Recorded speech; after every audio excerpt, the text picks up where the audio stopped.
দর্শক, আপনারা যে ভিডিওর অংশবিশেষ দেখেছেন এটা কোথায় জানেন? হাসনাত আব্দুল্লাহর নিজের এলাকা দেবিদ্বার উপজেলায়।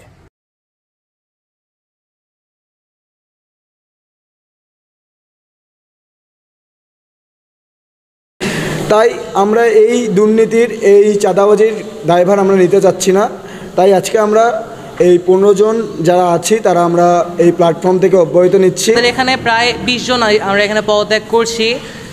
আমাদের পদত্যাগটা এখন থেকে না, আমরা যখন থেকে নোংরামি দেখা শুরু করছি তখন থেকে আমরা অন রেগুলার বেসিস তারা প্রোটেস্ট করা শুরু করছি।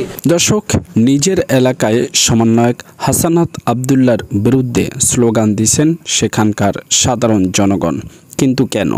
যে হাসনাত আব্দুল্লাহর হাত ধরেই বাংলাদেশ দ্বিতীয়বার স্বাধীন হয়েছে মর্মে অনেকেই বক্তব্য দিয়ে থাকেন, সেই হাসনাত আব্দুল্লাহর বিরুদ্ধে এমন স্লোগান কেন?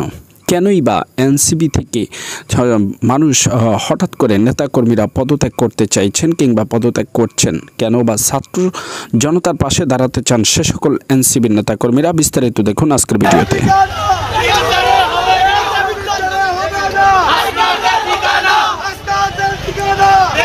দর্শক, আপনারা যে ভিডিওর অংশবিশেষ দেখেছেন এটা কোথায় জানেন? হাসনাত আব্দুল্লাহর নিজের এলাকা দেবিদ্বার উপজেলায় স্থানীয় সাধারণ জনগণ এবং বিএনপির নেতাকর্মীরা একত্রিত হয়ে হাসনাতের চামড়া তুলে নেওয়ার সিদ্ধান্ত নিয়েছে। কি অদ্ভুত ব্যাপার! ভাবা যায় আমাদের এই হিরোরা আসিফ, নাহিদ, মাহফুজ, সার্জিস, হাসনাত, হান্নান মাসুদ, 6 রত্ন আমরা ধরতে পারি। এই 6 রত্নের গত 8 মাসে অর্জন হচ্ছে এদের চামড়া এদের নিজের এলাকার জনগণই তুলে ফেলতে চাচ্ছে। যেখানে আমরা দেখেছি যে সাবেক পলাতক প্রধানমন্ত্রী শেখ হাসিনা তার যে নিজের এলাকা গোপালগঞ্জ, সেটা হচ্ছে তার দুর্গ। আজ পর্যন্ত সেখান থেকে দুর্গের বিভিন্ন আওয়াজ দেখি, অ্যাক্টিভিটিস দেখি, কিন্তু 8 মাসে ক্ষমতার জনপ্রিয়তার চরম তুঙ্গে থাকা অবস্থায় নিজ এলাকায় তার চামড়া তুলে নেওয়ার জন্য প্রকাশ্যে হুঁশিয়ারি দিয়ে মাঠে নেমেছে স্থানীয় বিএনপির নেতাকর্মীরা। বাংলায় একটা কথা আছে, যত বড় মুখ নয় তত বড় কথার কথা। এমন এক জিনিস যেটার মাধ্যমে এই হাসনাত আব্দুল্লাহর একসময় মানুষের কলিজার মধ্যে ঢুকছে, আবার এখন এদের চামড়া নিয়ে মানুষ অনেক কিছু করতে চাচ্ছে। আচ্ছা, কেমন হবে যদি চামড়া আসলে তুলে ফেলে? তবে এটা একটা আইকনিক কথাবার্তা। আওয়ামী লীগের টাকায় বিএনপি চলে নাকি এনসিপি চলে? প্রশ্ন গণমাধ্যমে, জনমাধ্যমে, মনোমাধ্যমে সব জায়গায় কিন্তু আছে। এনসিপির এই যে বিশাল লাক্সারিয়াস লাইফস্টাইল অফিস বা নেতাদের এই আকস্মিক উত্থান, টাকা পয়সা, শরীরে মাংস, পোশাক আশাক, এই যে বিভিন্ন লাইসেন্স, আব্বাদের উন্নতি, এই সকল কিছুর পেছনে অনেকে বলছেন অবৈধ নিয়োগ বাণিজ্য, টেন্ডার বাণিজ্য এবং আওয়ামী লীগের অনেক নেতাদেরকে শেল্টার দেওয়ার পেছন থেকে, বড় বড় কোম্পানি থেকে বিপুল অর্থ হাতিয়ে নিচ্ছে এনসিপি। যদি এনসিপি বলছে তাদেরকে দিচ্ছে, নাম প্রকাশ করা যাবে না। আর এই এনসিপির এই নেতারাই যখন বলেন যে আওয়ামী লীগের টাকায় চলছে বিএনপি, স্বাভাবিকভাবে বিএনপির রাজনৈতিক অবস্থান থেকে বিষয়টা চরম অপমানের। একদিকে দুদু বলছেন যে পিসাবের তোরেই ভেসে যাবে হাসনাত আব্দুল্লাহরা, থুতু মারলে এরা মাথা তুলে দাঁড়াতে পারবে না। সেখানে আজকে কি একটা পরিস্থিতি তৈরি হয়েছে দেখেন। অপমান জিনিসটা কত দ্রুত চলে আসছে।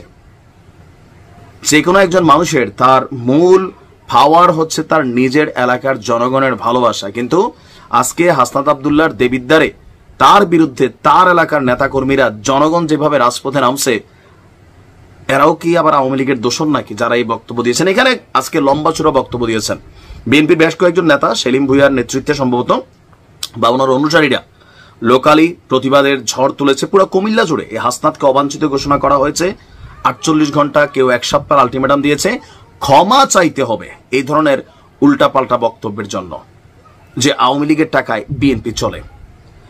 যারা এখানে বক্তব্য দিলেন আমি দেখলাম যে দর্শক, এতক্ষণ পর্যন্ত নাইম দক্ষিণ কোরিয়া নামক একজন ইউটিউবারের বক্তব্য শুনলেন। আপনারা যেখানে হাসনাত আব্দুল্লাহর নিজ এলাকায় তাকে নিয়ে যেই স্লোগান দেওয়া হচ্ছে সেটির বিস্তারিত ব্যাখ্যা তিনি তুলে ধরলেন।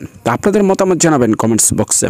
এবার আপনাদেরকে দেখাবো কেনই বা বৈষম্য বিরোধী ছাত্র আন্দোলন এনসিপি থেকে তারা পদত্যাগ করে ছাত্র জনতার পাশে দাঁড়াতে চান। বিস্তারিত চাঁদাবাজি মামলা, মানে বিভিন্ন নোংরামি এই বৈষম্য বিরোধী ছাত্র আন্দোলন রংপুরের যে প্ল্যাটফর্ম এর মাধ্যমে ছড়াচ্ছে।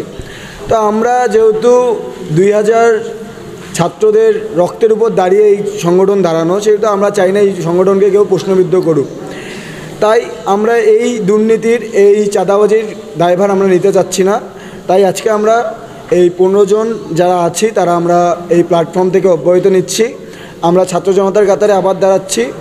আমরা ছাত্রদের সাথে আছি, ছিলাম এবং ইনশাল্লাহ পরে থাকব। গত 6 থেকে 7 মাসের মধ্য দিয়ে বৈষম্যবিরোধী ছাত্র আন্দোলন, বর্তমানে আমাদের এখানে প্রায় 20 জন আমরা এখানে পদত্যাগ করছি। আমাদের পদত্যাগটা এখন থেকে না, আমরা যখন থেকে নোংরামি দেখা শুরু করছি তখন থেকে আমরা অন রেগুলার বেসিস আমরা প্রোটেস্ট করা শুরু করছি। অবস্থাটা এমন ছিল যে আমরা শুধুমাত্র নিশ্চুপ কিন্তু অন্ধ না। আমরা সব কিছু দেখতাম কিন্তু আমরা চেয়েও কোনো কিছু বলতে পারিনি। অনেকবার চেষ্টা করা হয়েছে, হয়তো ফ্লোর দেওয়া হয়নি, হয়তো মিডিয়া আনা হয়নি, কোনো কিছু আনা হয়নি। এবং যেই কয়জন কথা বলার চেষ্টা করেছে, প্রোটেস্ট করার চেষ্টা চালিয়েছে, তাদেরকে কোনো একভাবে কোনো একটা কন্ট্রোভার্সি দিয়ে হোক, কোনো একটা কারণে হোক, তাদেরকে কিন্তু প্ল্যাটফর্ম থেকে সরিয়ে দেওয়া হয়েছে। বৈষম্য বিরোধী ছাত্র আন্দোলন রংপুর মহানগর এবং জেলা উভয় কমিটির এখানে যুগ্ম সদস্য সচিব, সংগঠক এবং সদস্য সহ এখানে আজকে সবাই তাদের পদত্যাগপত্র জমা দিয়েছে। হয়তো সংখ্যাটি আরও বাড়বে। আমাদের এখানে আসার একমাত্র কারণ একটাই, পুরো বাংলাদেশ আমাদের সমন্বয়কদের উপর, বৈষম্যবিরোধী ছাত্র আন্দোলনের উপর একটা আস্থা রেখেছিল, যে আস্থাটা আমরা নষ্ট করেছি। আমাদের প্ল্যাটফর্ম নষ্ট করেছে। আমাদের থেকে মানুষ এক্সপেক্ট করছিল আমরা বৈষম্যবিরোধী ছাত্র আন্দোলন, আমরা কাজ করব ছাত্রদের জন্য, আমরা কাজ করব জনগণদের জন্য, আমরা কাজ করব দেশের জন্য। আমরাও কোনো দিন এক্সপেক্ট করিনি যে আমাদের ভাই ব্রাদাররা কাজ করবে মানুষকে টেন্ডার নিয়ে দেওয়ার জন্য, মানুষকে জমি দালালি করে দেওয়ার জন্য, মানুষকে আসামি বানায় দেওয়ার জন্য, মানুষের থেকে টাকা খাওয়ার জন্যে। যেহেতু এইসব অন রেগুলার বেসিস চলতে আসছে, তারা জুয়া পতিতালয় থেকেও টাকা খাইতে ছাড়তেছে না। এরকম লজ্জাজনক অবস্থান থেকে আমরা আমাদের অবস্থানটা ক্লিয়ার করে দিচ্ছি।